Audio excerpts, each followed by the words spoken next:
அந்த அறிவிப்பால் அன்ப தருவாளே சின்ன அறிவிப்பும் இன்று சுடுவாளே நீயும் தும்மிடி தும்மிடி ஆயுசு நூறாக என் உயிர் உன்னோட பத்திர சொத்தாக என் பார்வை உன்னோடு உன் பொம்மை கண்ணோடு பேசாமல் விண்ணோடு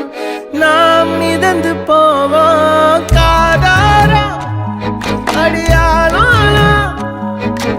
நான் தாங்க மாறோடு